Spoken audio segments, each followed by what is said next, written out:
Bueno, entonces me presento, mi nombre es Fabio Andrés Almario Castañeda y estoy acompañado de los profes que van a presentar la webconferencia del curso. En este momento están la profe Ana Carolina López, la profe Cielo Azucena Robles, la profe Jamie Soraya Rojas, la que me acompaña también la profe Judy Arnel Castro, la profe Caro Tatiana Chalar.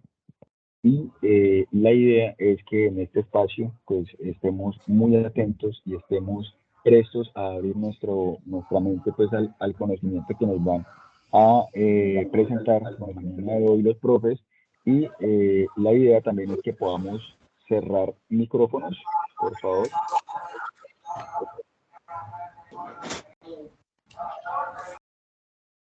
Podamos cerrar micrófonos y estar muy atentos a los conocimientos que nos vienen a permitir nuestros profes. Bueno, entonces, ya entrando en materia, compañeros y apreciados estudiantes, pues el día de hoy, miércoles 15 de marzo, iniciamos nuestra primera webconferencia del curso, ¿sí? Del curso del periodo 16.1 del año 2023, como primera webconferencia de curso que nos acompaña pues durante este periodo académico.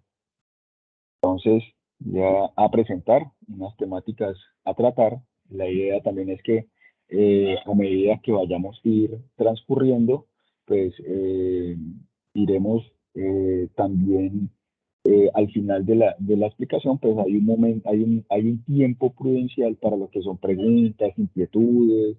Entonces, la idea, apreciados estudiantes, es que cuando tengamos alguna pregunta, alguna inquietud de cualquier tema que vayamos a tratar o a abordar en la mañana de hoy, lo podamos escribir en una hojita y lo tengamos listo para cuando tengamos ya el espacio de lo que son preguntas e inquietudes. Bueno, en esta webconferencia, ¿qué temáticas iremos a tratar? Y iremos a tratar básicamente 6 grandes temas.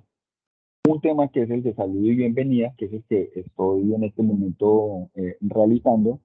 Un tema número 2, que es el de la presentación de la red de cursos, es decir, presentación de todos los docentes que nos van a acompañar durante este periodo 16.1 del año 2023. Un tema 3, un tercer tema, que es la información general del curso, una información donde iremos a conocer las unidades del curso, de qué trata el curso. Básicamente son aspectos que se encuentran en el syllabus, el curso, ¿no? El syllabus es como esta hoja de ruta que cada uno de los cursos tiene a bien dentro de su plataforma para que los estudiantes puedan visualizar su contenido y puedan familiarizarse un poco más con lo que hemos estado o con lo que se irá a presentar durante todo el periodo académico. Una definición, como tema 4 es una definición ya de psicopatología y unos contextos y unos conceptos básicos. Y sabemos que el curso de psicopatología y contexto aborda el tema de la historicidad y de la psicopatología como tal, y también algunos aspectos importantes que iremos a abarcar durante todo el periodo. Un tema 5, ¿sí? Que es el de los modelos etiológicos del trastorno mental. Es importante también que nos vayamos a ir acercando a cuáles son estos modelos que desde la psicología, desde la psicopatología se abordan y se tratan para poder abarcar lo que son los trastornos mentales. Entonces iremos a dar un pequeño recorrido, un pequeño viaje acerca de cuáles son los modelos con los cuales se irá a abarcar este tema y este concepto. Y también un paso número 6, que es el tema número 6, que es la contextualización del paso número 2, es decir, de la actividad número 2, en la cual nos encontramos en este momento ya trabajando, muchachos. ¿Listo? Bueno, entonces, sin más, la idea es dar inicio a esta primera webconferencia de curso. Tenemos 3 webconferencias durante todo el periodo, entonces la primera se está abarcando en la mañana de hoy y pues vamos a dar inicio a la misma. Bueno, entonces, la red de curso de psicopatología y contextos, este curso como código 403015 del periodo 16.1 del año 2023. En esta imagen muchachos, apreciados estudiantes, vemos un total de 17 docentes que hacen parte de este excelente grupo de profesionales de las más altas calidades, tanto académicas como humanas, para poder brindarles a ustedes el mejor acompañamiento posible. ¿Sí? Aquí está la imagen de todos los 17 docentes que abarcan esta red de curso con un total de 2.730 estudiantes repartidos pues por todo el territorio nacional. Entonces, estas son las imágenes de sus docentes para que vayan a ir reconociendo algunos de estos profes, algunos de estos tutores, de algunos de estos docentes, nos irán a acompañar en esta webconferencia que están a cargo. Otros profes estarán a cargo de la segunda webconferencia, otros profes a cargo de la tercera webconferencia, para que todos nosotros vayamos a ir acompañando estas tres webconferencias para ustedes, los estudiantes. También habrán espacios como los CIPAS, espacios también de interacción tanto sincrónico como asincrónico, para que podamos tener un acompañamiento adecuado. Entonces, pues desde ese punto de vista, tenemos a la docente Adriana María Rojas, y también tenemos a la profe Ana Carolina López, la profe Cielo Azucena Robles, la profe Elvia Rocío Villamil, la tutora Fanny Díaz, la tutora Jacqueline Urrego, la tutora Jamie Soraya Rojas, la tutora Judy Marney Castro González, la tutora Karen Eliana Correa, la tutora Karen Carol Tatiana Chalar, la tutora Lina Marcela Alzate, la tutora Melissa Irene Cueto, la tutora Natalia Andrea Galvis, el tutor Norman Javier Rodríguez, la tutora Shirley Paola Almentero, la tutora Estefanía Carvajal y quien les habla también como tutor y director de curso, Fabio Andrés Almario Castañeda. ¿Sí? Cada uno de los docentes que he estado nombrando en este momento, que son los que se pueden visualizar en la imagen, nos encontramos distribuidos alrededor del territorio nacional. Unos se encuentran ubicados en la ciudad de Florencia, como es el caso mío, otros Florencia en el Caquetá, otros se encuentran ubicados en Bogotá, en la ciudad de Bogotá, en la sede principal, ¿sí? Otros se encuentran ubicados en la ciudad de Medellín, en la ciudad de Pereira, en la ciudad de Ibagué, en la ciudad de Neiva, en la ciudad de Cartagena, bueno, en fin, ¿sí? Nos encontramos ubicados por todo el territorio nacional, atendiendo pues las inquietudes y acompañando el proceso académico de los estudiantes. Entonces, ¿cómo les indico? Todos y cada uno de los tutores que acompaña esta red de docentes son los tutores con una muy buena hoja de vida, es decir, una preparación académica bastante importante, y también con una adecuada y una muy buena calidad humana para acompañar todo este proceso académico de los estudiantes. Listo, muchachos, entonces esta es la imagen de sus tutores, de sus docentes, entonces, para que los podamos ir reconociendo y podamos ir viendo en ellos quienes están a cargo del grupo en el cual estoy como estudiante, y también para reconocer dentro de los participantes dentro del curso los compañeros con los cuales estamos interactuando. Bueno, para continuar con esta webconferencia, la idea es brindarles a ustedes una información general del curso. Entonces, ¿en qué consiste como tal en estos 6 pasos? Una información general de lo que es el curso de psicopatología y contextos, ¿sí? Entonces, el curso de psicopatología y contextos está ubicado dentro del núcleo problemático de salud comunitaria y convivencia. La estrategia de aprendizaje del curso es estudio de caso. Entonces podemos ver que durante esta segunda actividad cada uno de los docentes han estado cargando sus casos con los cuales iremos a trabajar, iremos a realizar la actividad en el foro de actividades. Compañeros y apreciados estudiantes, de antemano quiero ofrecerles una muy grande excusa y disculpa por el hecho de que durante este periodo académico hubo bastantes inconvenientes en el momento de pronto de poder asignar carga académica a algunos tutores, a algunos docentes, ¿sí? Hubo, hubo grupos de estudiantes que se quedaron sin tutor durante el primer mes, digámoslo así, ¿sí? Entonces, hubo docentes que se hicieron cargo de un grupo, aperturaron el grupo, cargaron el caso, pero el sistema para poder abarcar los 315 estudiantes que no tenían tutor, aleatoriamente redistribuyó esos grupos. Entonces hubo algunos grupos de docentes en el cual el docente abrió el foro, pero a la siguiente semana ese mismo grupo se le asignó a otro docente. Entonces ya habían subido un caso, después tocó que el otro docente subiera otro caso, en fin. Entonces, esos fueron algunos de los inconvenientes y de antemano les ofrezco disculpas por los inconvenientes que eso pudiera o que eso haya traído, ¿sí? Pero pues son cuestiones que a los tutores y a mí personalmente como director se nos sale de las manos, puesto que son cuestiones ya de la carga académica de los docentes en las cuales se redistribuyen para poder asignar y para que todos los estudiantes pudieran tener un tutor asignado. Bueno, como estrategia, pues ya les comenté, el estudio de caso. El campo de formación es disciplinar, es decir, es propio de la psicología.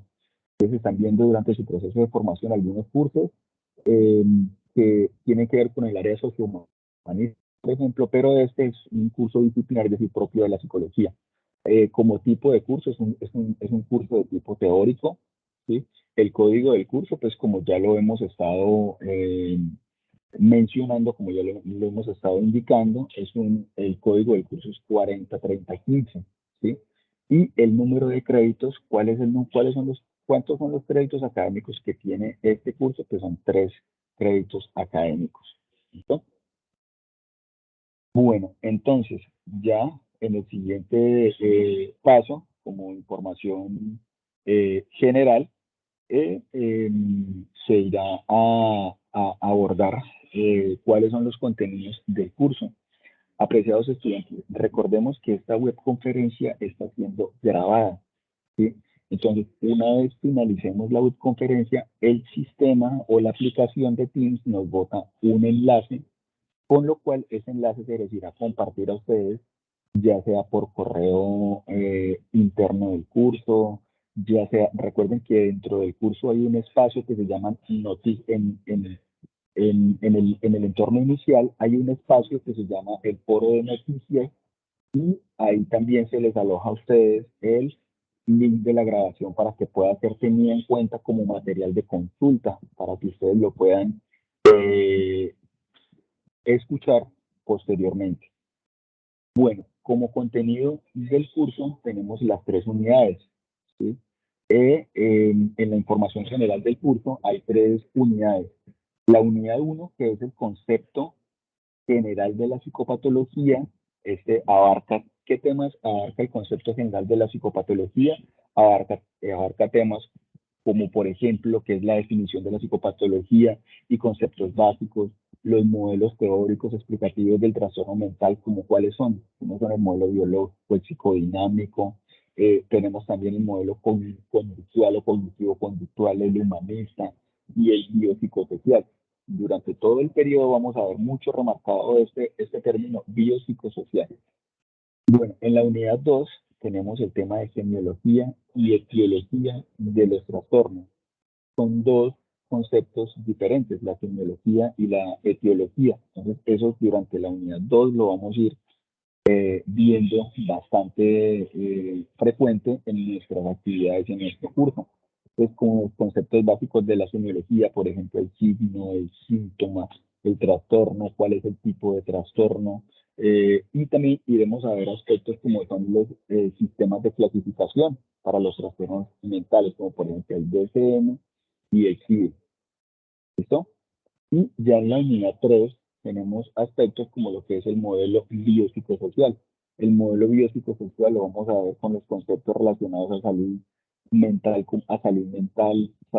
comunitaria, y, por ejemplo, temas importantes como lo es la red social, la causalidad circular. Vamos a ver también temas eh, que tienen que ver con el contexto nacional en cuanto a lo que es la salud mental en Colombia y el rol del psicólogo en el campo de la salud, ¿sí? Básicamente, pues en el campo de la salud mental.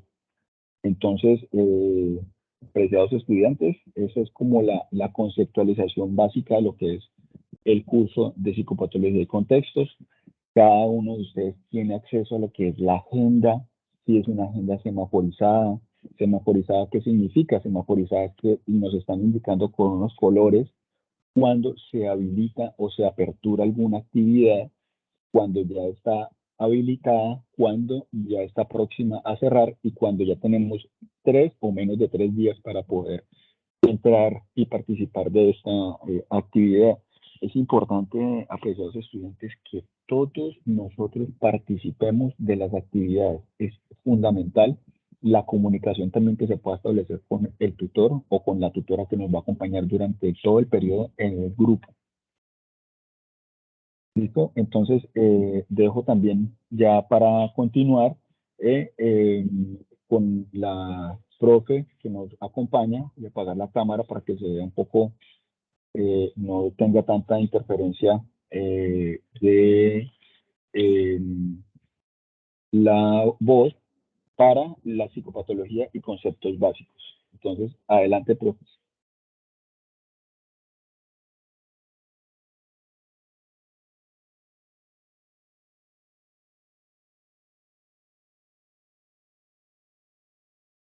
Cordial saludo para todos. Muchas gracias, director Fabio. Por favor, me confirma que me están escuchando bien.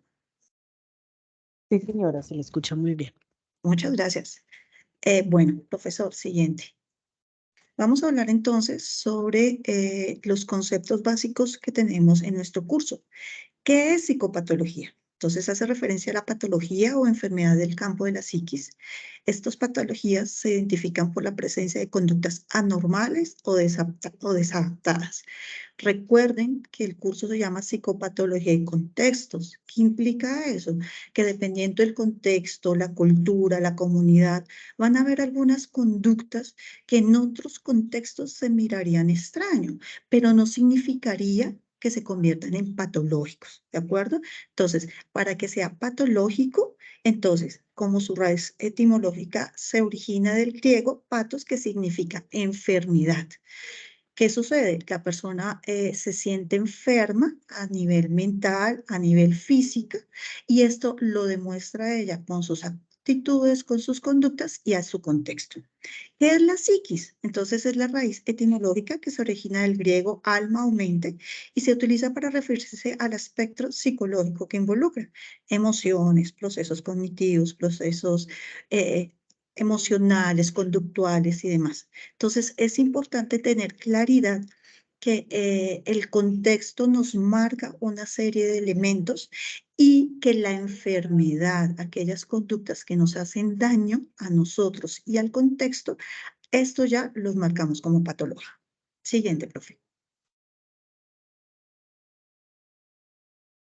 Teniendo esto claro, entonces, ¿qué es una conducta normal? Las conductas consideradas anormales son el opuesto de lo que social y biológicamente se espera de un individuo, según sea su etapa de desarrollo y su historia de vida, cuyos objetivos son describir, explicar, predecir y controlar las conductas que se consideran extrañas o inusuales. Se considera que una conducta es problema y puede tender a ser anormal y patológica cuando afecta las áreas de ajuste en las que se desarrolla un individuo, ya sea su contexto familiar, laboral, sentimental, escolar, entre otros. Nuevamente, no podemos sacar al individuo del contexto. Algunas culturas tienen ciertos comportamientos que para otras no serían como muy adecuadas. Entonces, esto de alguna manera nos va marcando realmente qué es una conducta patológica y qué no lo es. La siguiente. La siguiente, profe. Gracias. Como hemos estado leyendo ahorita los autores y para elaborar la actividad número 2, hemos encontrado que hay 5 criterios que evidencian si una conducta es patológica. Entre estos criterios, ¿cuál tenemos? Los estadísticos, los sociales o interpersonales, los subjetivos o intrapsíquicos, el criterio de juicio ético y los criterios clínicos. No todas las personas que tienen una patología cumplen con todos estos 5, pero sí se encuentran en algunos de estos.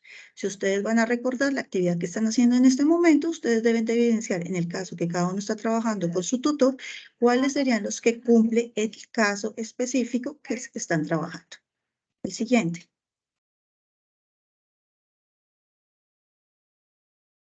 Ok, vamos a mirar algunas definiciones. Profe, ¿me lo amplías un poquito, por favor? Creo que se está viendo muy borroso. ¿Lo colocas en modo de presentación, por favor? Yo creo que estoy en un equipo donde le estoy dando Y no te modo deja. presentación, pero no me deja, profe, lo siento mucho. Ok, no hay problema, tranquila. Entonces, ¿qué sucede acá?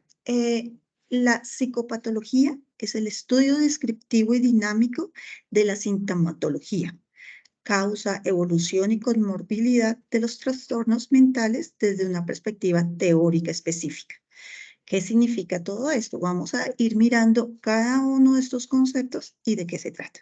Entonces, ¿cuál es la etiología? La etiología es esa raíz o esa causa por lo cual se da el trastorno. ¿Qué pasó en algún momento de la vida para que la persona se enfermara? En algunos casos puede ser factor biológico, tuvo un cáncer, está saliendo de pronto de una cirugía muy fuerte y como que el aparato psíquico, la mente, no evoluciona adecuadamente para desarrollar esa situación que está originando esta enfermedad.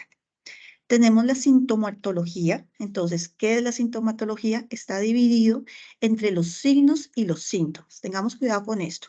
Signos y síntomas son las herramientas que tenemos para diagnosticar. No es el diagnóstico, son las herramientas que tenemos para diagnosticar. ¿Qué va a pasar acá? Pues el signo es todo aquel que se puede ver y el síntoma es todo aquello que el consultante o paciente nos refiere. Por ejemplo, un dolor de cabeza. Yo como observador tercero no lo puedo ver, pero el consultante sí lo puede sentir y me lo puede contar. ¿Listo? Tenemos la morbilidad. Entonces, son aquellas cantidad, una estadística frente a lo que, cuánta enfermedad hay frente a un contexto.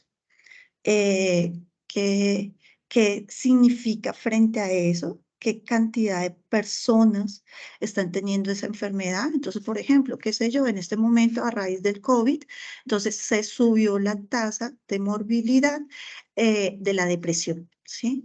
Entonces, antes del COVID estábamos manejando unas altas tasas en índices de intento de suicidio. Entonces, a este gran estadístico le llamamos morbilidad. Tenemos la nosología, entonces es la parte de la medicina que tiene por objeto describir y observar y clasificar las enfermedades.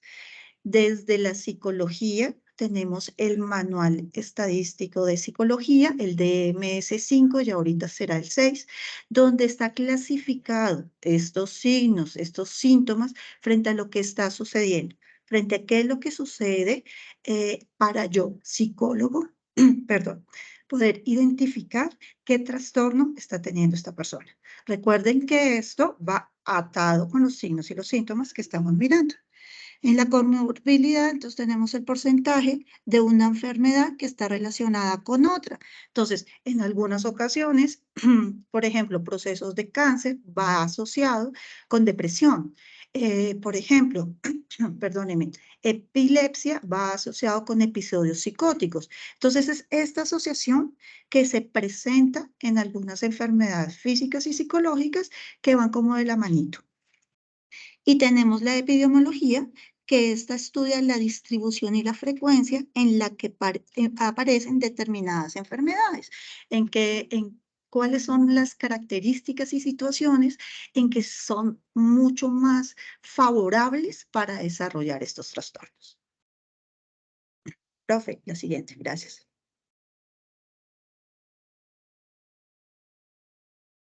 Ok, vamos a ampliar un poquito lo del signo y los síntomas, teniendo en cuenta que esto es una de las primeras herramientas que tenemos para diagnosticar.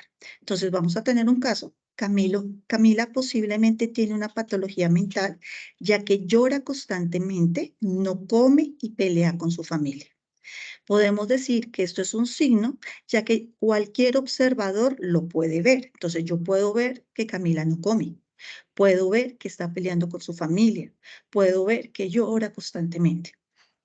Recuerden que los signos no solamente es la temperatura con el termómetro, si tiene fiebre, sino que también hay signos a nivel psicológico que yo puedo evidenciar que está pasando algo. Por ejemplo, las personas que están sufriendo de ansiedad y empiezan a mover las piernas, empiezan a mover las manos. Yo veo que caminan de un lado para el otro. Entonces, todos estos elementos que yo puedo observar, a esto le llamamos signo. Ahora, Camila le cuenta al psicólogo que le duele la cabeza, piensa que no vale la pena seguir viviendo, se siente cansada. A esto le llamamos síntoma. Es aquello que solamente el psicólogo se puede enterar cuando el consultante le cuenta. No hay otra forma de saber que a Camila le está doliendo la cabeza si Camila no me lo dice. Camila puede estar llorando mucho, pero ella debe contarme lo que siente, lo que está pensando frente a este llanto. Y ahí es donde me dice que se siente cansada, ¿sí? Ahora, todo esto, el psicólogo plantea una hipótesis y frente a lo que le está sucediendo, analiza los diferentes factores. Dentro de estas herramientas, yo puedo identificar qué es lo que está pasando. ¿Qué es lo que está sucediendo? Me voy después, posteriormente, al DMS5 y podré identificar en el manual qué es cuál es el posible trastorno que está teniendo Camila. El siguiente, gracias. Ok, teniendo estos elementos claros, ya teniendo un poquito más como conceptualizado cada uno de estos elementos, vamos a empezar a mirar cómo se puede interpretar el trastorno patológico desde diferentes modelos etiológicos. Tengamos en cuenta que todos los seres humanos somos diferentes. ¿Esto qué implica? Que no hay una sola teoría que me cuente cómo, por qué sufrió un trastorno Camila, sino que hay varias formas de identificar qué es lo que le está pasando a Camila. Van a haber algunos modelos que son mucho más, como que son mucho más tienen mucho más asociada a lo que le está pasando a Camila que otros, dependiendo de los signos y los síntomas. Yo podría decir entonces que alguien que está teniendo algún episodio psicótico donde hay alucinaciones, pues eso lo podría explicar mejor un modelo biológico, por ejemplo. ¿Sí? ¿Por qué? Porque las alucinaciones es un problema perceptual del cerebro. Entonces, miren que estas asociaciones me van contando más o menos por dónde es que el modelo puede explicar mejor una conducta. Siguiente. Ok, ¿qué va a pasar con el modelo biológico? Entonces, voy a abrir con los antecedentes históricos. Es considerado desde Hipócrates como el predecesor del enfoque biológico, quien sostuvo que la locura era como cualquier otra enfermedad, un hecho natural que tiene causas naturales. Entonces, es el primer médico que empieza a entender un poco lo que está pasando con la psiquis del ser humano. Siguiente. Pero yo no pensé que tipo se lo contase. Ok, ¿qué pasa con este modelo biológico? Entonces tenemos una perspectiva biológica donde asume como principio fundamental que el trastorno mental es una enfermedad, las alteraciones patológicas porque existen anormalidades biológicas, como en el ejemplo de la esquizofrenia. En la esquizofrenia, el trastorno esquizofrénico tiene un componente biológico. Su cerebro, sus neuronas, la sinapsis de sus neuronas están teniendo una mala conexión, una inadecuada conexión. Tenemos el postulado, donde tenemos los signos que ya íbamos identificando, los indicador objetivo de procesos orgánicos, donde cualquiera lo puede ver.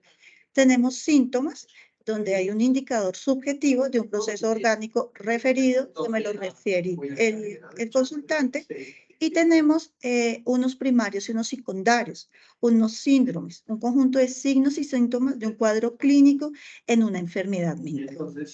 ¿Cómo lo evaluamos? Entonces, al tratar de determinar las bases biológicas de la conducta normal, nos recuerda la relación de la psicología con la biología. Cómo hay algunos trastornos que tienen un componente biológico. Y este componente biológico debe ser tratado por un psiquiatra con medicamento. Recordemos que el psicólogo no medica porque nosotros no somos médicos. El psiquiatra sí medica porque tiene de pregrado medicina. Entonces, es el único que podría medicar.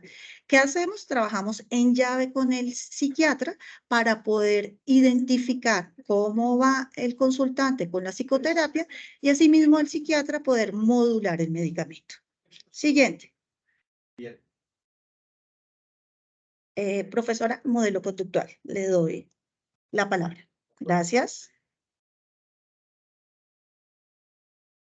Buenos días a todos. Por favor, me confirma si me están escuchando bien.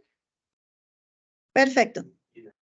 Listo, muchas gracias. Bueno, dentro de la parte del modelo conductual, es muy interesante mirar que todo el proceso de este modelo y el principio básico como tal es la conducta desequilibrada. Esta conducta desequilibrada ha sido aprendida en las personas. En concreto, pues consistiría en hábitos desadaptativos, condicionados, que se realizan desde dos ópticas, ¿no? Que lo manejan el modelo conductual. Desde la parte clásica, condicionamiento clásico o instrumental. Y eso se debe o está relacionado a ciertos estímulos. El interés fundamental se centra en que la conducta es observable, es medible, y no se basan mucho en procesos inconscientes, que lo trabaja mucho el psicoanálisis, o de procesos biológicos, sino que se centran fundamentalmente en la conducta aprendida. Eso es como el modelo rescata en este punto. Las principales aportaciones dentro de la parte psicopatológica es justamente una actitud autocrítica, en la medida que el modelo exige una constante evaluación en la persona, en el consultante, en el paciente. Es necesario también una gran cantidad de técnicas de intervención justamente dentro del trastorno que se puede presentar o que puede presentar una persona. La relevancia dada a factores ambientales es muy importante dentro de este enfoque, y la posibilidad de establecer un puente muy importante entre la parte psicopatológica y la psicología experimental. Dentro del modelo cognitivo, profesor, dentro del modelo cognitivo, es bien importante tener en cuenta que el comportamiento normal, ya normal, son procesos cognitivos donde se especifica y donde se desarrolla la conducta desadaptada, que se puede entender en términos como las personas o cómo la persona percibe, cómo la persona piensa acerca de sí mismo, acerca del mundo y acerca de otras personas. Entonces, es importante tener en cuenta esa partecita con respecto al modelo cognitivo. Cabe aclarar y quiero señalar aquí que el modelo conductual y tanto el modelo cognitivo hacen una fusión importante justamente para establecer la etiología o la psicopatología desde la parte conductual, en el caso del modelo conductual como tal, a partir del comportamiento, y del modelo cognitivo a través de todo el procesamiento de información de la parte cognitiva de las personas. Entonces, se hace una función muy importante en este aspecto para justamente tratar en una forma mucho más completa, digámoslo así, los trastornos o la etiología que puede presentar una persona. Bueno, dentro de este modelo cognitivo se habla justamente de la importancia del procesamiento de información que toma lugar relevante en el proceso de la parte psicopatológica en cuanto a los desequilibrios en los procesos psicológicos que vienen siendo la causa y no el efecto del trastorno psicopatológico. Profe, si me la puede cambiar, porfa, al modelo cognitivo, gracias. Dentro cada individuo desarrolla un estilo cognitivo que determina la manera de percibirse a sí mismo, al mundo físico, social, al mundo que lo rodea. Cuando estas percepciones son distorsionadas e irreales, probablemente la conducta también será desadaptativa. Entonces, es importante cómo este modelo está determinado o empieza a determinar y a concretizarse dentro de la parte psicopatológica, dentro de un proceso de ruptura en las posesiones de que el sujeto es un ser pasivo y que sufre enfermedad, que está sometido a estímulos y demandas ambientales o se encuentren bajo la acción de procesos y conflictos subyacentes. Es decir, que este modelo, la teoría y la fundamentación es justamente que la persona selecciona, elabora, procesa y recupera información del mundo, tanto interno como externo. Y tienen un número muy importante de técnicas de intervención desde este proceso de la parte cognitiva.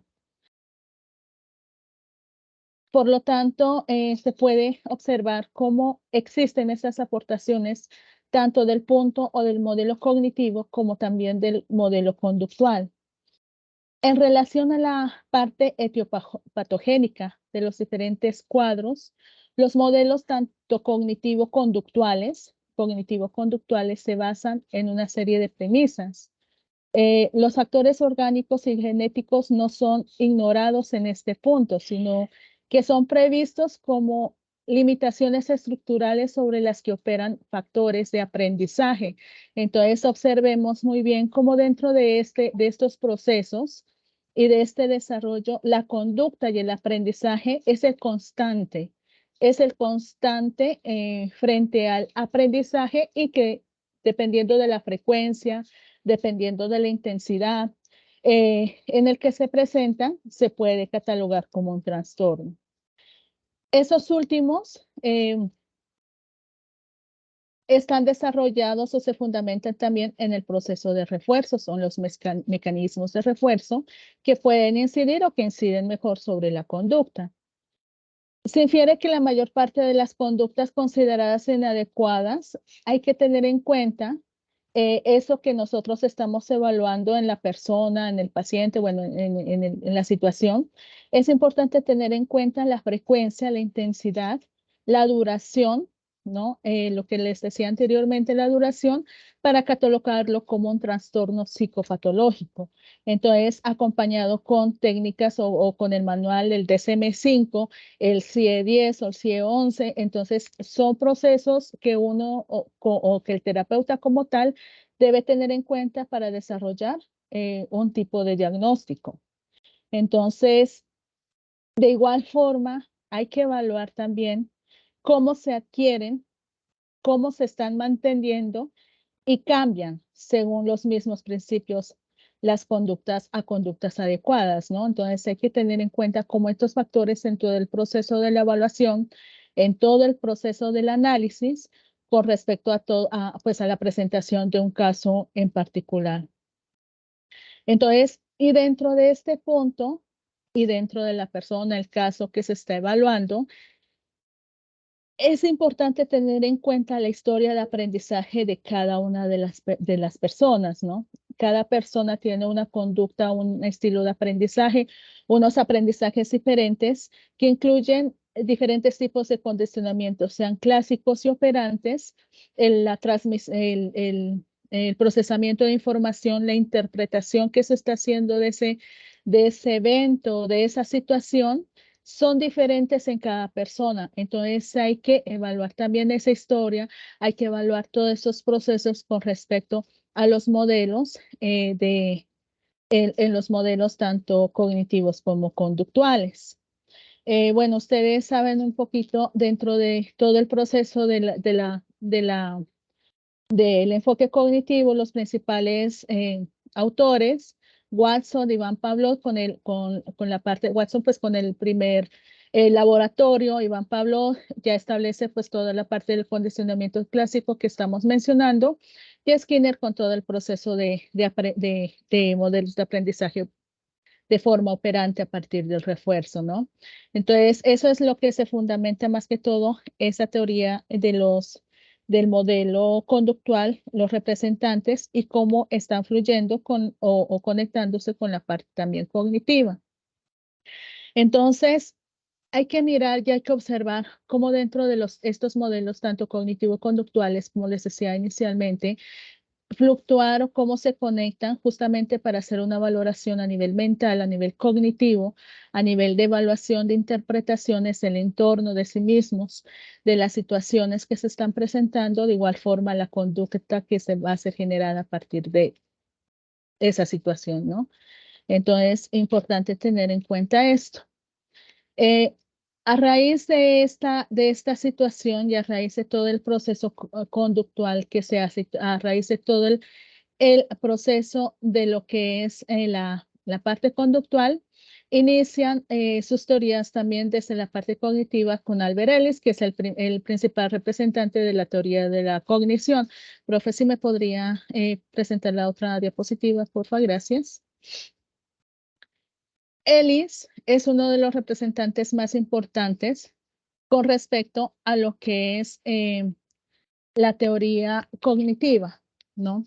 Dentro de este modelo ya observamos cómo el objeto de estudio y la fundamentación de ese estilo de estudio es justamente las experiencias, los sentimientos, las actividades mentales y los comportamentales a raíz de la parte psicopatológica, ¿no? Teniendo en cuenta justamente la intensidad, la frecuencia, pues el análisis que el terapeuta tiene que hacer con respecto a todo su historia de aprendizaje, ¿no? Se tiene en cuenta mucho esta partecita con respecto a este punto. ¿Para qué? Para determinar justamente lo que es la salud mental. Profe, ¿me la pasa, por favor? Bueno, dentro de los principales exponentes, el principal exponente como tal de la teoría y de los procesos cognitivos es justamente Beck y Ellis, ¿no? Con la presentación de las teorías o de los pensamientos irracionales. Ellis justamente obtiene o estudia frente a todas sus experimentaciones y saca a relucir la teoría de la terapia racional emotiva, que es la teoría que se fundamenta en el ABC. Esta teoría racional emotiva se denomina ABC justamente porque la divide, digámoslo así, la divide en tres partes, que es justamente los acontecimientos o los eventos, que lo describe como A, lo nombra así como A. La B, que serían las partes de las creencias que las personas van desarrollando, van creando. Y la C sería las consecuencias que surgen a partir de esos pensamientos. Pues en ese momento la teoría de Ellis se fundamenta justamente en la creación o en la presentación de pensamientos irracionales, que es la parte donde se fundamenta su teoría básica. De la inadecuación del conjunto de creencias es donde proviene la mayoría de los problemas mentales. La forma como la persona empieza a transformar, a interpretar las situaciones, los eventos de una forma irracional, se fundamenta esta teoría. Desde ese punto de vista se habla de problemas mentales y por ello Ellis durante todo el trabajo terapéutico lo que realizaba es justamente enfrentar al paciente o al cliente frente a esas distorsiones, a esos pensamientos distorsionados que son irracionales también sobre su entorno o sobre la realidad. Entonces, la mayor parte del modelo parte justamente del supuesto de que los acontecimientos externos pueden incidir en la aparición, en el mantenimiento de un trastorno. Es decir, que las consecuencias están directamente relacionadas con los estímulos y con las variables ambientales. Es el caso, por ejemplo, de la teoría de Ellis, la interpretación que hacemos de los acontecimientos que puede justamente contribuir a la aparición de un trastorno en sí.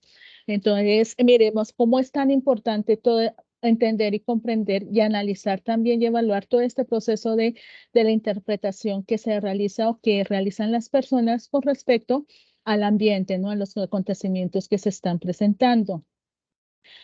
Por lo tanto, de acuerdo a Ellis, la teoría se fundamenta, inicia con el modelo conductista, en el análisis del modelo conductista, que se basa en estímulo-respuesta y se transforma, toma el estímulo, pero también le introduce la variable de las creencias, que genera una respuesta. Entonces, ese modelo, el modelo de Ellis, se fundamenta en los estímulos, en las creencias y en las respuestas.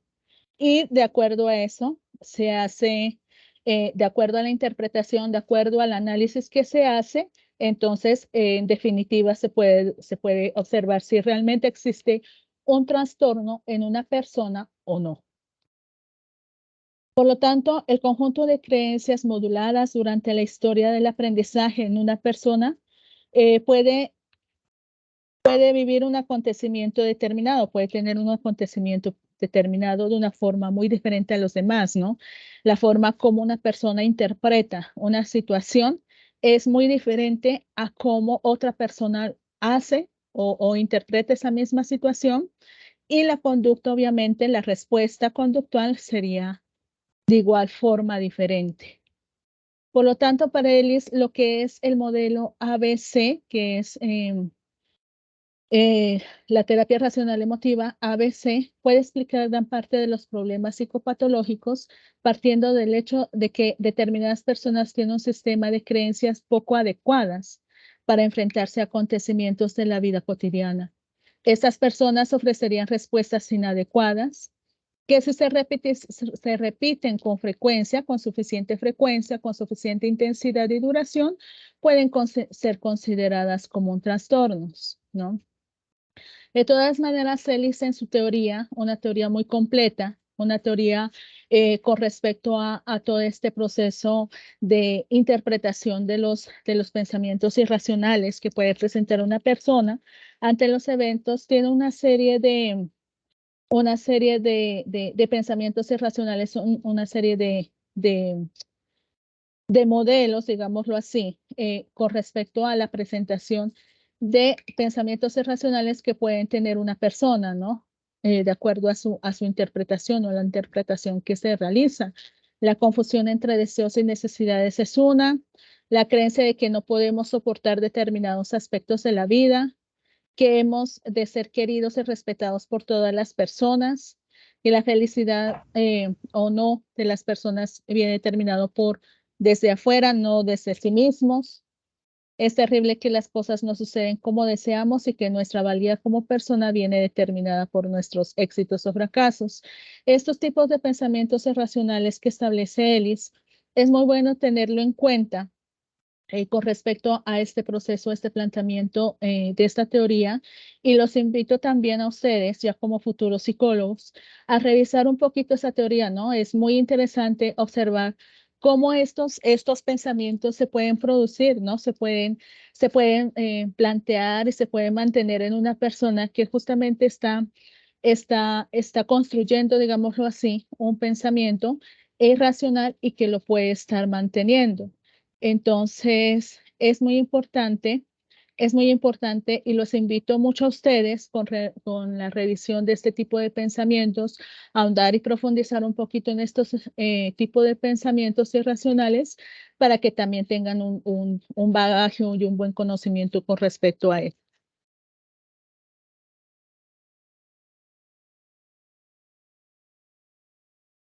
Es importante tener en cuenta aquí que este tipo de pensamientos irracionales también están asociados con actitudes que van a ser de igual forma disfuncionales. y tienen una serie de elementos como rigidez, son formulaciones muy rígidas con ciertas frases que lo caracterizan como tendría que, o absolutista o rotundas, ¿no? Entonces, es importante tener en cuenta este punto con respecto a toda la interpretación cognitiva que se hace en este punto. Entonces, de todas maneras, es tanto el enfoque cognitivo como el enfoque conductual, como les decía, son dos enfoques interesantes que nos llevan a observar y analizar la etiología de una persona, la etiología como tanto cognitivo como conductual. La construcción y la conexión ha sido muy importante con respecto a todo este proceso. Es un poco denso, el modelo conductual es un poco denso, el modelo cognitivo, ¿no? Es justamente uno de los pilares fundamentales de la psicología, ¿no? No es el único, hay muchos pilares, pero este es el fundamental conjunto con la psicología, con el psicoanálisis como tal. Pero es el fundamento como tal para comprender y entender lo que es la psicopatología en sí, la aparición de los trastornos con respecto a todo este proceso. Entonces, pues ya, desde ya, pues los invito también a ustedes como futuros psicólogos también como a ahondar, a profundizar en cada modelo que se presenta desde la parte psicológica de cada uno de los modelos para que también ustedes vayan, digamos, identificándose y motivándose por uno de ellos. Pero a grandes rasgos, pues es importante determinar cómo dentro de la parte conductual, la intensidad de la frecuencia y el análisis del aprendizaje, así como el modelo cognitivo a partir de los modelos, de las interpretaciones y de la forma como se presentan esos pensamientos distorsionados son fundamentales para poder plantear planes de intervención, ¿no? Planes de intervención que lo fundamenta también dentro del modelo cognitivo-conductual, como el entrenamiento autoestructural, la reestructuración cognitiva, la resolución de problemas, que son como estrategias fundamentales que se pueden manejar dentro de este modelo. Profe, porfa, la siguiente.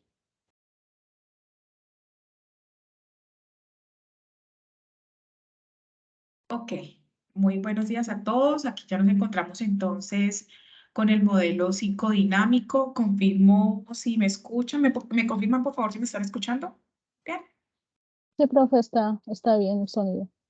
Ok, muchas gracias.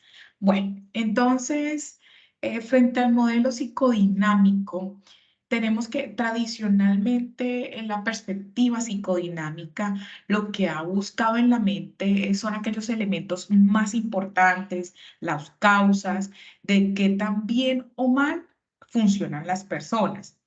Sin embargo, algunos teóricos psicodinámicos han reconocido la relación entre lo biológico y lo mental y cómo estos dos elementos influyen en la vida de un ser humano.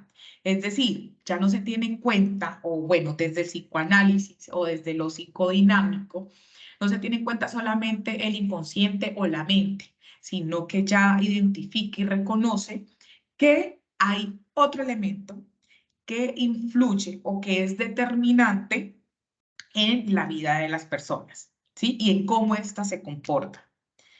Desde la perspectiva psicodinámica o esta perspectiva psicodinámica se basa en ideas de que los pensamientos y las emociones son causas importantes de la conducta.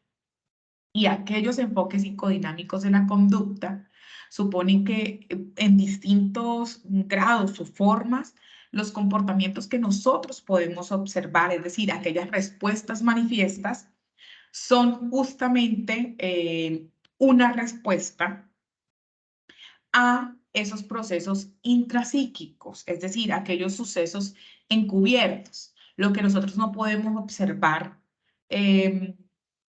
pues fácilmente, ¿cierto?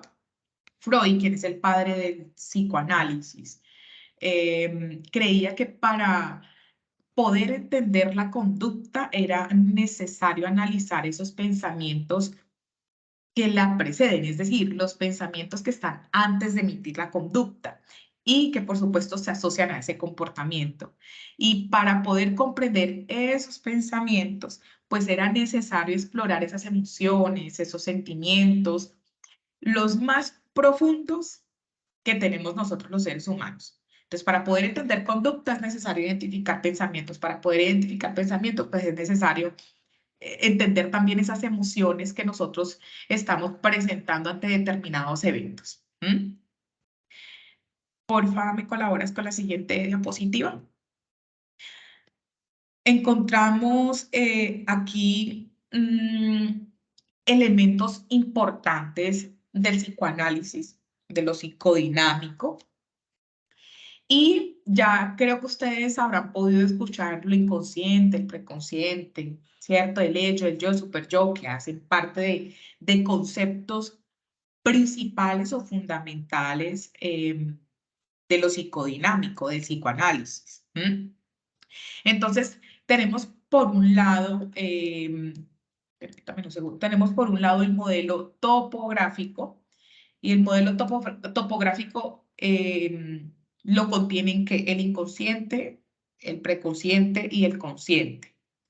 ¿Qué es eso de lo inconsciente? Lo inconsciente o en el inconsciente se encuentran aquellos deseos instintivos, lo primitivo, ¿sí? Aquello que se reprime. Ahí es donde encontramos, eso es lo que encontramos en el inconsciente. Aquella información reprimida.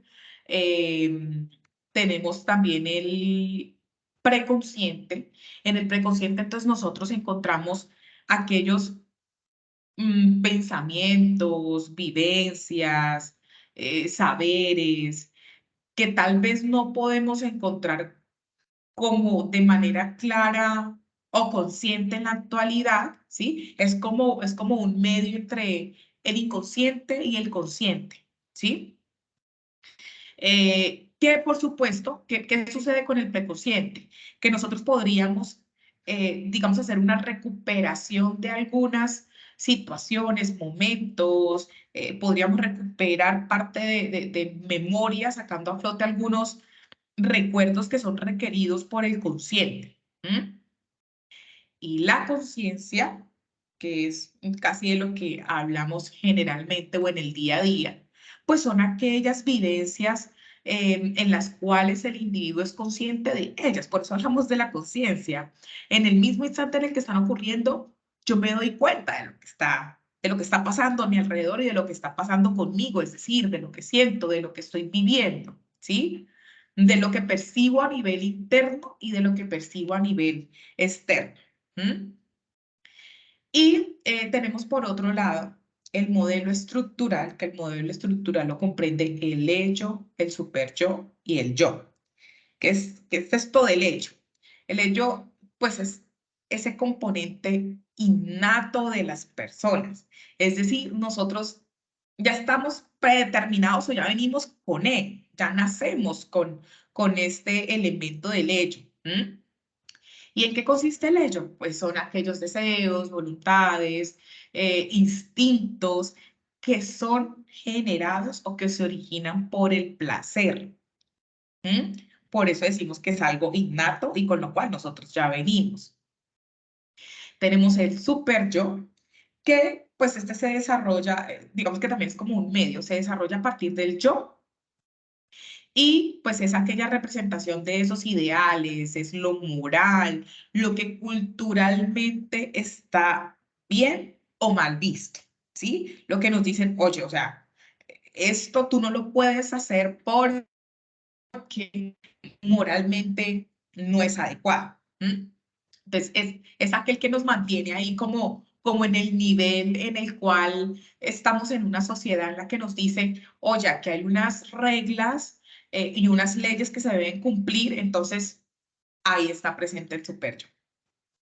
Y tenemos el yo, que surge pues a partir de esa interacción del ser humano con la realidad, ¿sí? Entonces, lo que hace es adecuar esos instintos primitivos que tenemos, recuerden el ello, con el ambiente en el que vive, ¿sí? Entonces, el ello es un poco más también reglamentario en términos ok, voy a moderar, ¿sí?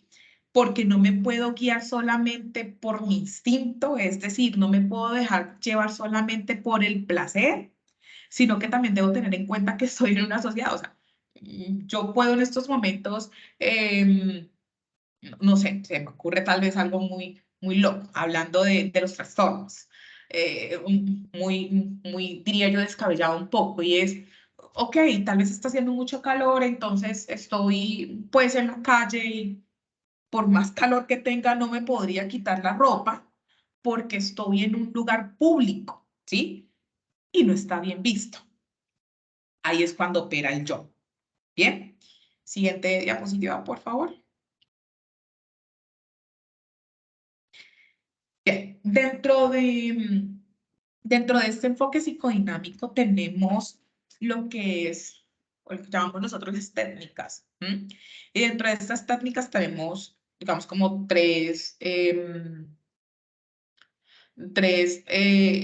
áreas fundamentales. Por un lado tenemos la producción de material y dentro de esta producción de material tenemos la asociación libre. Todos esos son términos que tal vez para algunos son nuevos y puede que estoy intentando que queden lo más claro posibles, incluso está con ejemplos, pero que en la medida en la que ustedes se intenten familiarizar con ellos, pues van a ser mucho más comprensibles para ustedes. Entonces, tenemos la asociación libre, que es dejar llegar las ideas a la mente y decirlas tal cual como salen. Yo no arreglo las ideas, yo no arreglo mis palabras, sino que las dejo fluir como me vienen a la mente. Esa es la asociación libre. Las reacciones transferenciales. Las reacciones transferenciales, pues es simplemente aquella recreación de esas fantasías infantiles.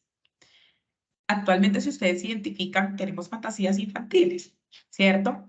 Pero ¿qué sucede con esas fantasías infantiles dentro de las técnicas en el psicoanálisis? Y es que las ponemos al analista, es decir, hacemos una transferencia, o lo que le llamamos la transferencia, que es simplemente aquella superposición de algo anterior sobre algo actual. Es decir, esas fantasías que yo tengo infantiles simplemente las recreo y las pongo sobre el analista o las desplazo hacia el analista para que quede mucho más claro. Las resistencias, o bueno, la resistencia, pues es simplemente aquella oposición que puede presentar el paciente a los procedimientos y procesos de la labor psicoanalítica, ¿sí? Tenemos por otro lado el análisis del material y en el análisis del material entonces encontramos la confrontación. En la confrontación lo que se hace es llevar al paciente a evaluar aquellos aspectos que él tal vez puede pasar por alto y que por supuesto el analista considera importantes. Entonces lo que hace es traerlo a colación hacia el paciente y hacerlo caer en cuenta de, oye, mira, esto es lo que está sucediendo o esto es lo que está pasando, que tal vez tú no lo mencionaste o que no lo tuviste en cuenta. ¿Para qué? Para hacer una devolución también al paciente y que este, por supuesto, continúe o siga haciendo su proceso analítico interno. Clarificación. En la clarificación, pues es la reformulación de un episodio que ha sido narrado por el paciente desde un punto de vista distinto y un poco más focalizado. En la interpretación, pues entonces, pues es aquella comunicación que hace el paciente para hacer consciente un fenómeno inconsciente, ¿sí? Aquellos elementos que yo tengo en mi inconsciente, yo lo comunico. ¿Y qué sucede con ello? Pues el analista lo que hace es tomar eso que me dice el paciente, lo interpreto y se lo devuelvo al paciente. ¿Mm?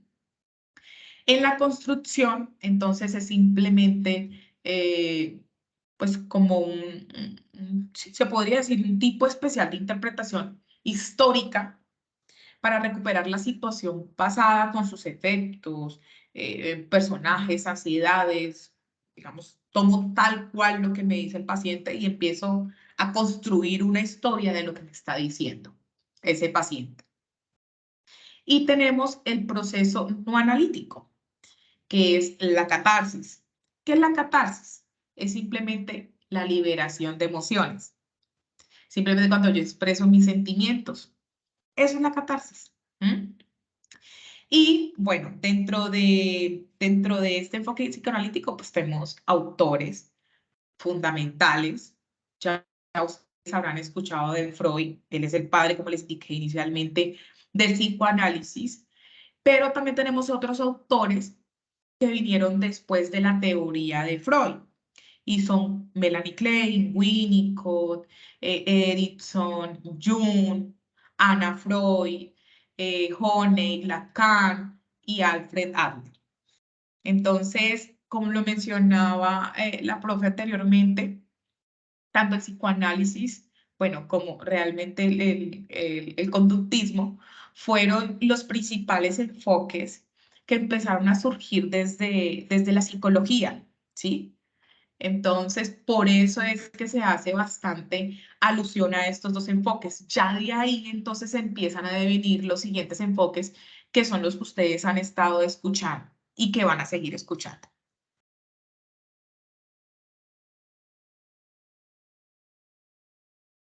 Siguiente, profe, por favor.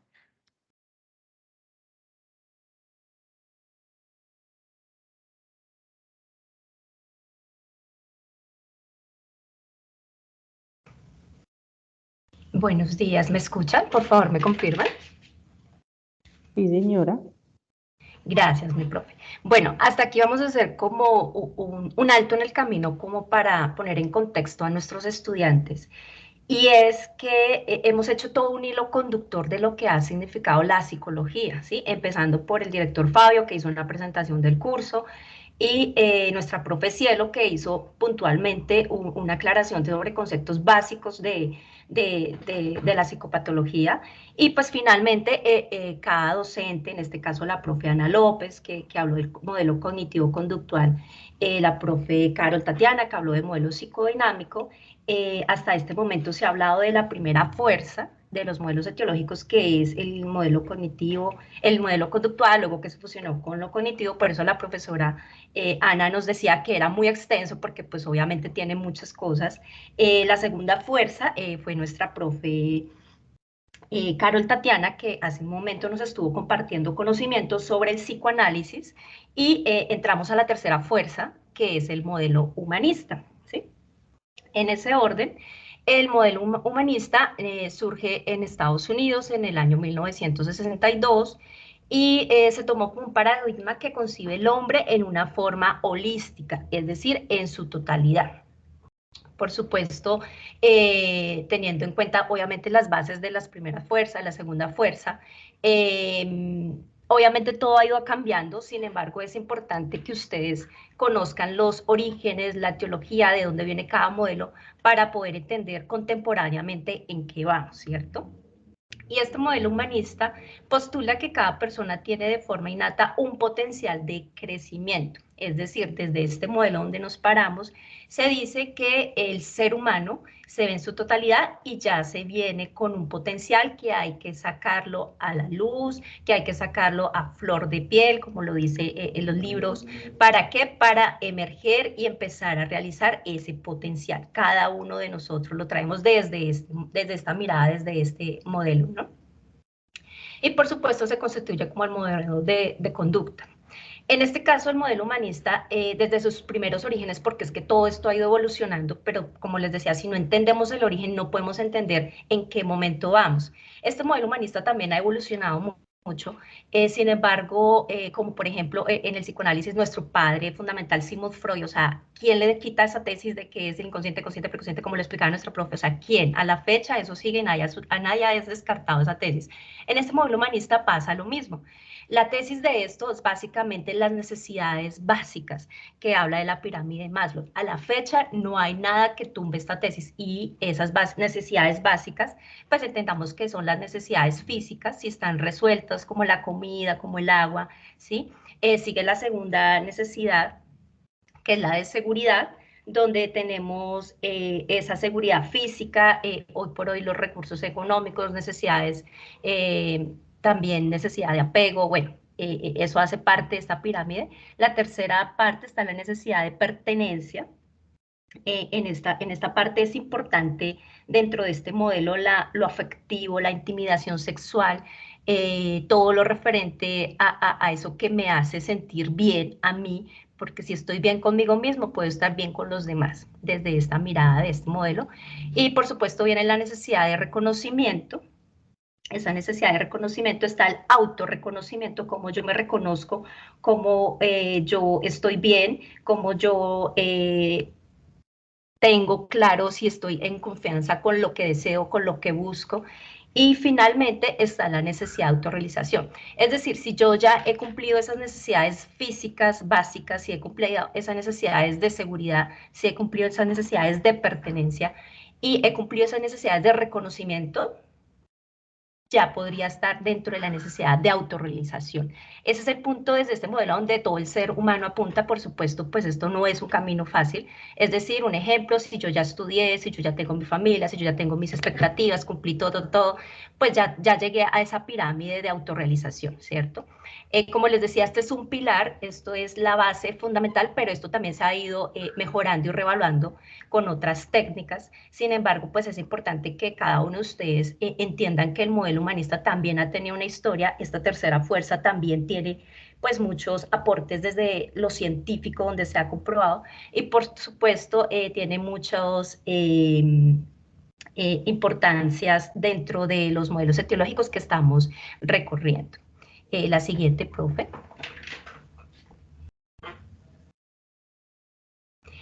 Y bueno, dentro de los representantes del modelo humanista hay muchos, hay varios, pero digamos que estos son los más importantes dentro de la mirada humanista.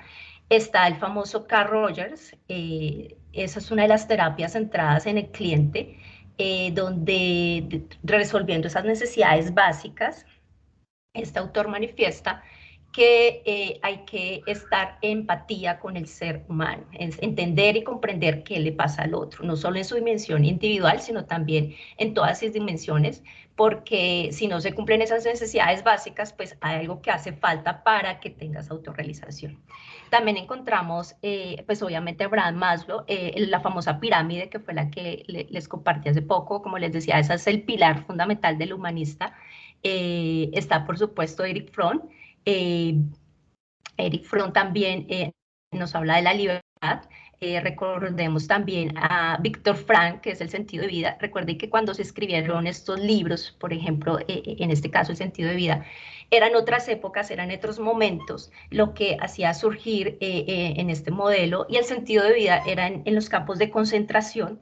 Entonces ahí Viktor Frankl le tocó pasar por una serie de sucesos importantes que hizo que su vida cambiara, y la forma de él, ojo con esto, de mantenerse vivo, era escribir. Y ahí fue que surgió el sentido de vida. A muchos se lo recomendamos porque es súper clave también que puedan entender cuál ha sido ese origen y ese conocer de cada modelo teológico. En este caso, esto es un libro que sí o sí cualquier psicólogo en formación y nosotros lo debemos leer, porque pues nos muestra cómo ha surgido y cómo ha evolucionado lo que ha sido la psicología.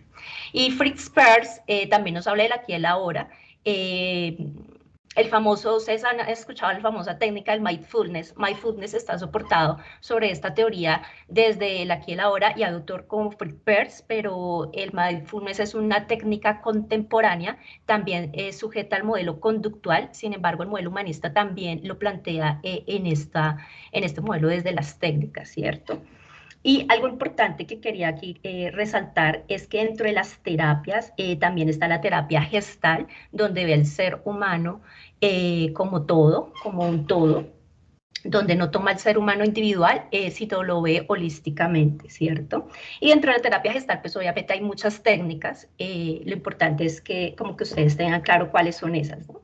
Está la terapia existencial, también, donde habla del ser humano desde sus conflictos, entonces ahí está Nietzsche, bueno, están otros autores importantes para que también lo consulten. Dentro de este modelo están las terapias de las necesidades humanas, donde se empieza a revisar cada necesidad básica de la pirámide de Maslow para poder revisar y entrar a mirar cuál es esa dificultad con la cual se acerca nuestro consultante, nuestro paciente, para poderlo orientar frente a sus necesidades. Está la terapia centrada en el cliente, nuestro famoso Carl Rogers, como les decía, también súper clave en este modelo, porque ellos son nuestros pioneros, los que nos han dejado hoy por hoy un legado desde este modelo. Y lo importante dentro de estas terapias es que hoy por hoy existen las terapias también de artes expresivas dentro de este modelo, por eso les decía que es importante que conozcamos el origen, porque este modelo también ha ido evolucionando y en la evolución encontramos las terapias de artes expresivas, por ejemplo, encontramos la arteterapia, la musicoterapia, es decir, todo lo que es relacionado con las terapias expresivas que retoman el arte dentro de los procesos terapéuticos, ¿sí?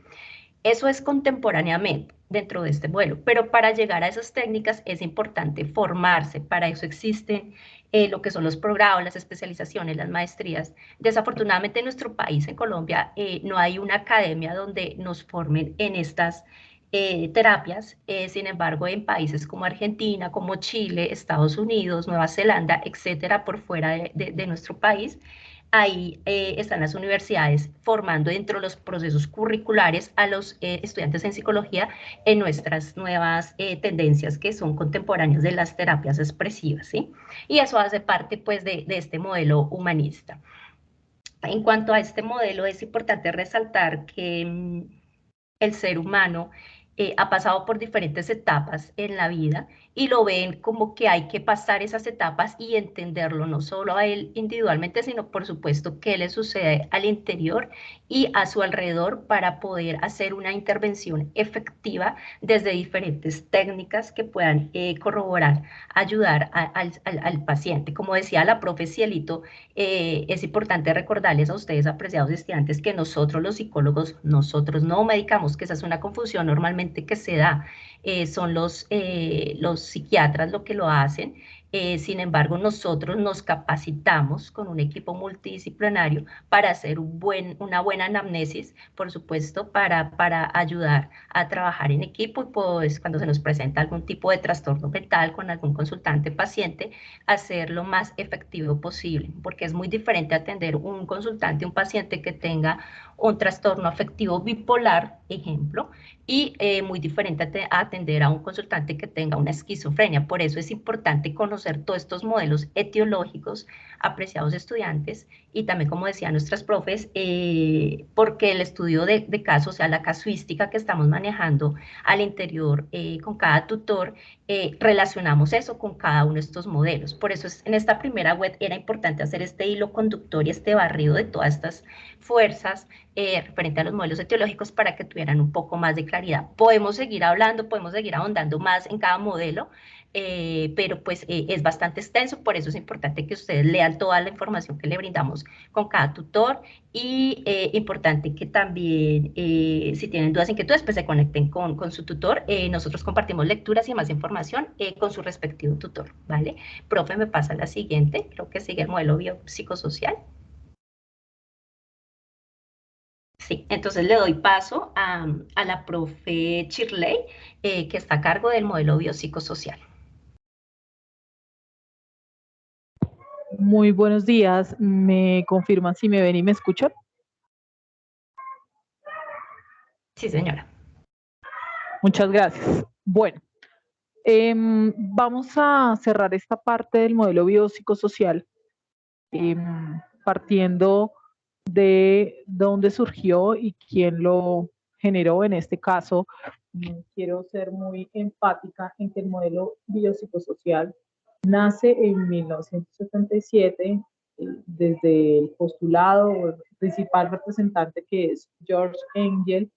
Él era un psiquiatra y un médico internista estadounidense, y él propone este modelo, y este modelo se apoya en la concepción de que todos los procesos en el ser humano están dados, especialmente de salud y enfermedad, están dados o coexisten por tres factores: factor biológico, el factor psicológico y el factor social. Además que aclara que en todo lo que tiene que ver con los diferentes niveles de la enfermedad y cómo se concibe al ser humano, debe estar visto desde estos tres factores. Para el modelo biopsicosocial, digamos que no es solo el cuerpo el que se enferma, sino que es el ser humano en su totalidad, entendiendo que somos una unidad, donde convergen estas tres áreas, como les decía, tanto lo biológico como lo psicológico y lo social. Ahora, ¿qué involucra entonces los factores biológicos? Evidentemente tienen que ver con la anatomía, la genética, digamos todo lo que posiblemente pueda generar o padecer una enfermedad la persona. Estos son los factores que predominan en el modelo biomédico, ¿sí? Pero entonces, ¿qué dice George Engel? Dice, aquí también entran o convergen factores psicológicos que ya tienen que ver con una esfera más personal, que trasciende de lo físico y que involucra aspectos como los pensamientos, las emociones, el comportamiento, los procesos cognitivos, y cómo la persona tiene esos estilos de afrontamiento para abordar las situaciones de su vida personal. Dentro de los factores sociales, él dice que evidentemente hay áreas de la vida de la persona que influyen y que determinan estas situaciones, como su situación económica, su situación laboral, su percepción incluso de lo familiar, cómo esto se involucra para generar todo un proceso que puede estar dado en alguno de los tres factores y que indudablemente puede incidir frente a la situación de enfermedad o frente a la situación de salud que respecta a la persona.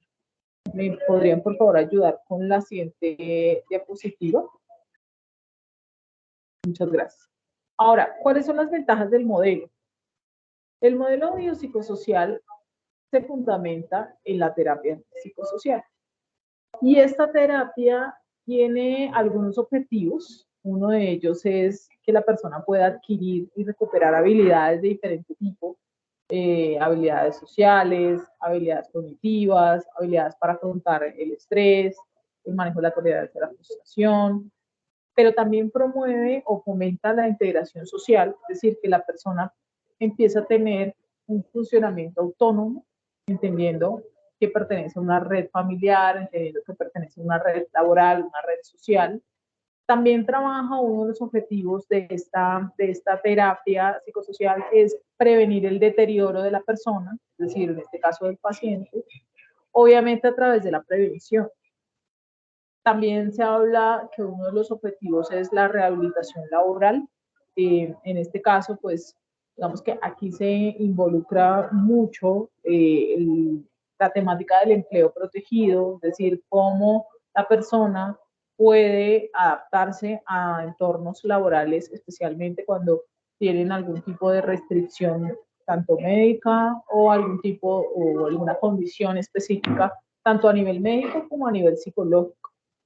Y este modelo incluye la asesoría y el apoyo a las familias, que es algo indispensable dentro del proceso de rehabilitación psicosocial, como lo llaman algunos autores.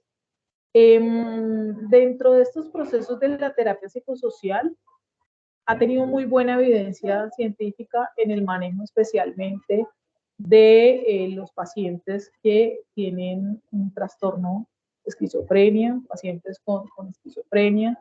Esto ha tenido una gran acogida y obviamente una eficacia muy alta. Ahora bien, hay unas ventajas de este modelo. Lo primero es que la evaluación pues incluye esos tres aspectos: lo biológico, lo psicológico y lo social. Es decir, que es una evaluación integral, que la persona es vista como una unidad de estos tres factores. Hay el diseño de un plan de trabajo terapéutico, pero además una atención individual que no descarta, como les decía anteriormente, la atención social, ¿sí? En este caso, pues, el apoyo de la familia. También permite que hayan informes, obviamente, tanto a lo familiar como informes a nivel profesional, donde se marca y donde se evidencia la evolución de la persona a partir del proceso terapéutico. Y el método también permite la reevaluación y replanificación de objetivos, es decir, que si inicialmente se plantearon unos objetivos terapéuticos y la persona de pronto no muestra una evolución desde esa área, puede haber una reevaluación y una replanificación de objetivos. Esto es importante. ¿Y esto qué permite? Que también haya un seguimiento de la evolución del paciente, de cómo va en las diferentes áreas, cómo está a nivel biológico, cómo está a nivel psicológico, pero también cómo están sus comportamientos y su inclusión en la parte social. Por favor, la siguiente diapositiva. Ahora bien, este modelo psicosocial tiene una mirada desde tres factores, como lo explicaba anteriormente. Aquí es importante aclarar que convergen tres ciencias, no está fundamentado esos factores están fundamentados desde tres ciencias. Evidentemente, en la parte biológica, en este caso la biología, que es la rama que se encarga del estudio, en este caso de la vida, y de cómo esto puede influir en el tratamiento o recuperación de enfermedades o en condición de discapacidad. Todo lo biológico, lo físico, lo genético, lo fisiológico, aquí converge. Pero también dice que se involucra la psicología. Y obviamente aquí esta ciencia es altamente influyente y aquí quiero hacer una acotación, y es que la psicología pertenece a una ciencia y es una ciencia muy influyente. En este caso, en el modelo biopsicosocial reconoce a la psicología, obviamente, como ese proceso para conocer el comportamiento mental y el entorno que pueden ayudar o afectar el tratamiento y la recuperación de en este caso puede ser de una enfermedad o una condición que la persona tenga. Pero también dice cómo aquí entra la sociología y también toma una postura muy importante dentro de esta triada, dentro de esta mirada biopsicosocial, y es que aquí, pues, la sociología, que se basa en el estudio de cómo el entorno y las personas, además, nos relacionamos, cómo ese comportamiento social influye dentro de ese tratamiento y de esa recuperación. Este modelo biopsicosocial ha tenido una acogida muy grande, es uno de los modelos que ve el ser humano en una comprensión integral, en una unidad integral a partir de estos tres factores. Me parece muy importante hacer también otra acotación, y es que, por ejemplo, la universidad, la UNAD, desde sus postulados y de cómo concibe también un poco el enfoque desde lo social comunitario, trabaja mucho con este modelo, entendiendo que obviamente el ser humano tiene estos factores incidentes, tanto en su vida como en sus posturas, como en su comportamiento. Entonces, finalmente, lo que quiero, vamos, como para cerrar en esta parte, me parece importante resaltar algo, y es que cuando ustedes empiecen a hacer el proceso de la diferenciación de cada modelo, deben tener presente cuál es la postura específica del modelo, pero además qué promueve el modelo y cómo concibe cada modelo al ser humano, cómo concibe cada modelo la enfermedad, cómo concibe cada modelo la salud, y obviamente respetando esos postulados y las ciencias que convergen en esa visión de cada modelo. Entonces, esa es como la generalidad del modelo biopsicosocial. Esperamos entonces que toda esta explicación de los diferentes modelos hayan identificado esas diferencias que convergen entre cada uno. Vamos a cerrar esta web dándole paso como a una contextualización general de este paso 2 que estamos trabajando, Y obviamente, pues dar espacio para dudas, preguntas e inquietudes. Recuerden que este paso se termina el 18 de marzo. Entonces, le doy paso a la profe Judy, que nos va a apoyar en esta parte de la explicación de la contextualización del paso 2. Bueno, muchas gracias, profe Shirley, también por este importante conocimiento. Importante resaltar hasta acá algo que dijo la profe Shirley, apreciados estudiantes. Ella lo dijo, pero es simplemente recordárselos. El modelo de la Universidad Nacional Abierta a Distancia es el modelo biopsicosocial. Entonces, es en ese campo que ustedes están formando. Sin embargo, es importante tener en cuenta todos los demás modelos, porque todos los demás modelos hacen parte de nuestra formación.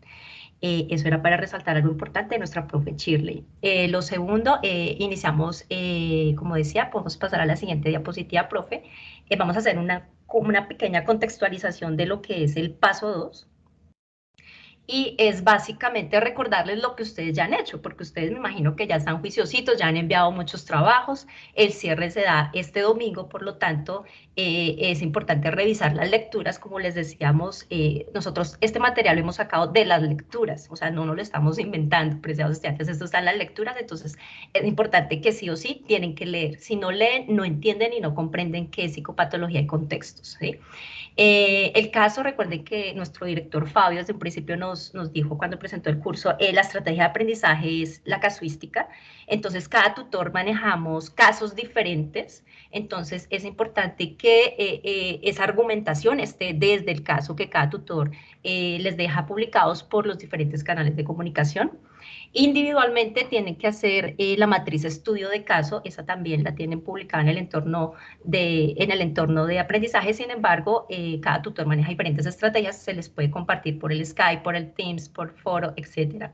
Y finalmente recuerden que el foro, ojo con esto, que en esto fallan mucho los estudiantes, el foro es su aula de clase, ¿sí? Por lo tanto, en el foro deben dejar todos sus aportes, tanto individuales como grupales, porque a la hora de calificar, muchos tutores revisamos por este foro para evidenciar que sí se trabajó, ¿vale? Esos serían los aportes individuales. La siguiente, mi profe.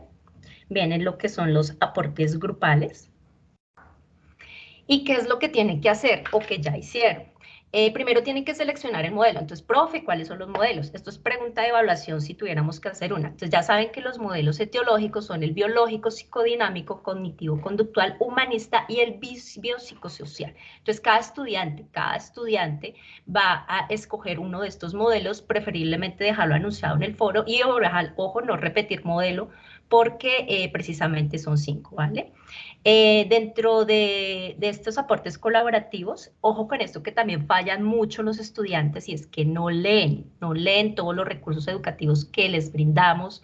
La red de cursos se da cuenta que somos 18 docentes, por los cuales cada uno de nosotros manejamos diferentes estrategias y entre esas nos damos cuenta cuando calificamos que no responden lo que se les pregunta, ¿cierto? Entonces, entre esas hay una pregunta de reflexión que sí o sí deben contestar. ¿Dónde la encuentro, profe? La encuentran en la guía de actividades o sin embargo muchos tutores también les estamos recordando.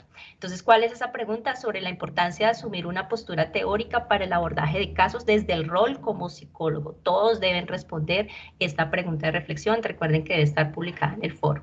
Y finalmente, deben consolidar toda la información. Recuerde que es un estudiante del grupo el que debe realizar la consolidación, por eso este estudiante debe tener ojo de águila, yo siempre lo digo, porque deben colocar todo lo que han dejado sus aportes individuales, que es la matriz, más la respuesta a la selección del modelo, y esto va con portada, ojo que lleva portada, llevan las matrices de cada uno, lleva el cuadro comparativo, y por supuesto lleva la reflexión sobre el rol del psicólogo. Si ustedes revisan la rúbrica de evaluación, ahí está claramente lo que se va a evaluar. Entonces, si no colocaron la reflexión, pues se les baja puntos. Por eso es importante que siempre consulten todo lo que se les brinda. Y la entrega del producto final, como les decía, es importante el rol de entregas. El estudiante que desea enviarlo debe enviar con todo lo que se solicita, porque, ojo, sobre lo que nos envían, calificamos. Es importante tenerlo en cuenta. La siguiente diapositiva. Y aquí rápidamente, recuerden que esta actividad inició el 20 de febrero y finaliza el 18 de marzo. Por lo tanto, el resultado de aprendizaje de ustedes va a ser que el estudiante estará en la capacidad de explicar los fundamentos básicos y modelos existentes que definen la etiología y el mantenimiento del trastorno. Es básicamente todo lo que el equipo de la red de curso hoy les explicó en esta web. Ahí en esta web básicamente es todo el trabajo que ustedes están realizando. Te realizan las lecturas de la unidad 1, realizan la lectura del caso. Ojo, no inventen información de casos, que es que yo me hablé con el compañero el periodo pasado, entonces me pasa la información. Ojo, que nosotros revisamos con la herramienta Turnitin plagio para mirar diferencias, por favor, en eso ser muy honestos y trabajar con el caso realmente asignado. Como les decía, desarrollar la matriz de estudio de caso y socializar los resultados en el foro. La siguiente, mi profe.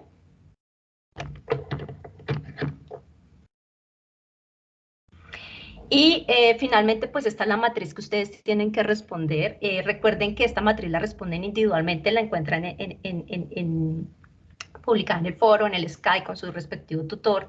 ¿Qué es lo importante acá en estas 3 preguntas que nos están solicitando? Importante que esté argumentada desde las lecturas, y por supuesto con el caso asignado. Y importante que esté citado con normas APA. Recuerden que si tomo información de otras fuentes, es importante citar porque respetamos derecho de autor y, entre comillas, evitamos los plagios. Importante empezar a hacer esa tarea juiciosos de empezar a citar, ¿vale? Entonces es importante argumento desde las lecturas y argumentar desde el caso. Ojo con esas 2 cosas. Y la siguiente diapositiva.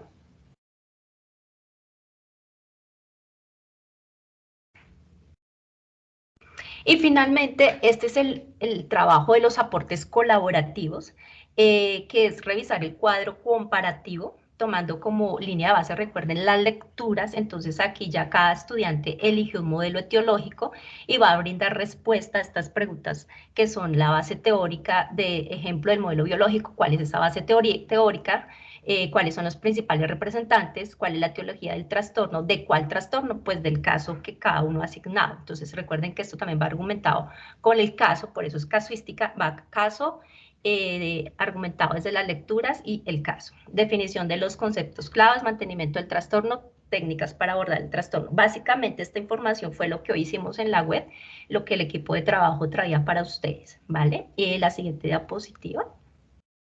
Sí, señora, la reflexión. Recuerde que como es consolidar información, entonces siempre cada estudiante deja su reflexión en el foro y el que hace la consolidación, pues debe estar la reflexión de todos preferiblemente, pero recuerden que cada tutor maneja diferentes estrategias de aprendizaje. Sin embargo, si presentan dudas o inquietudes, también consúltelas con su respectivo tutor porque cada uno manejamos diferentes estrategias. Y ya como para hacer un recorderizo, aunque esto lo dijo nuestra profe Cielo, recuerden que el mantenimiento del trastorno alude a factores que se encuentran en el momento presente de cuál caso, del caso que fue asignado, manteniendo el fenómeno, dilema, alteración o afectación. Es decir, la teología habla de las causas del origen del trastorno, pero es necesario también identificar qué factores han permanecido en el tiempo, ¿sí? Con el caso asignado, y que se encuentran en la actividad manteniendo la problemática o el trastorno. Ejemplo, si a mí me asignaron el caso de trastorno afectivo bipolar, estoy inventando. Entonces, debo revisar aquí ahora cuál es ese factor permanente que hace que se presente ese trastorno. Recuerden que los casos brindan información, tampoco inventen información. Si no está dentro del estudio de caso, pues simplemente tomen la información que está. Pero eso es lo que es el mantenimiento del trastorno, que como decía la profesora, lo identifica elementos que no se han superado y hay que revisar por qué se mantiene el trastorno, que en eso yo veo que muchos estudiantes patinan porque no entienden qué es el mantenimiento del trastorno, porque esa es una pregunta que hay que hacerlo en los aportes colaborativos en ese cuadro, ¿vale? La siguiente, mi profe. Y finalmente, esto ya es un recorderis, sin embargo, repito, cada docente maneja diferentes estrategias de aprendizaje. Sin embargo, en la red siempre como compartimos esta información, y es que a veces pasa y sucede que nuestros compañeros, grupos son de 5, pero resulta que solo participó 1, 2 o 3, o nunca ingresó. Entonces ahí pueden haber motivos personales, que se salieron o que falleció alguien, etcétera, etcétera. Entonces nunca debemos juzgar, simplemente mirar y revisar, y si participan 5 estudiantes, se deben abordar 5 modelos teóricos, es decir, si se van a abordar todos los modelos teóricos, que es el cuadro, que es los aportes grupales. Si participan 4 estudiantes, deben abordar todo el cuadro. Y ya si participan 3 estudiantes deben abordar 4 modelos del cuadro, si participan 2 estudiantes deben abordar 3 modelos y si participa un estudiante debe abordar 2 modelos teóricos del cuadro, porque a veces pasa, profe, pero es que mi compañero no participó, entonces ¿yo qué hago? Tengo que hacer todo, ¿sí? Ese es como el esquema que manejamos de la red de curso. Sin embargo, vuelvo y aclaro, por favor consúltenlo con su respectivo tutor si aplica esto o no, porque es válido, porque cada tutor maneja diferentes estrategias de aprendizaje, ¿vale? La siguiente, mi profe, creo que ya con esto finalizamos. Sí, sí, señor. Y ya con esto finalizamos. Les agradecemos a cada uno de ustedes por su puntualidad, por su tiempo. Siempre reiterarles que participen en los encuentros, que son las diferentes estrategias de aprendizajes como los CIPAS y estas web, porque ahondamos en los temas y por supuesto siempre hacemos como un repaso, un hilo conductor de lo que deben entregar. Entonces, profe Fabio, quedamos aquí muy atentos a su direccionamiento. De nuevo, muchas gracias por esta red de curso. Recordarles que la red de curso estuvo a cargo del profe Fabio, la profe Cielo, la profe Ana, la profe Caro, la profe Shirley y quien les habló, Judy Castro. Muchas gracias a todos.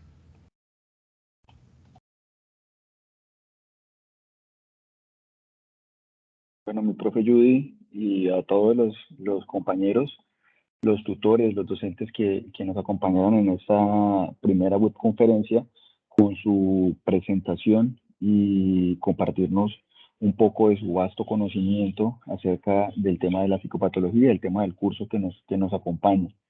A los estudiantes, muchísimas gracias por su disposición, por su tiempo, por el acompañamiento. Ya culminamos el tiempo de la webconferencia, entonces agradecerles a todos, recordarles que cada tutor, cada docente pues tiene unos canales de comunicación, bien sea por el Skype, por el Teams, por el foro, por el correo interno del curso, para poder brindarles la mejor explicación y el mejor acompañamiento. Entonces, a todos, muchísimas gracias y nos encontraríamos en una próxima oportunidad.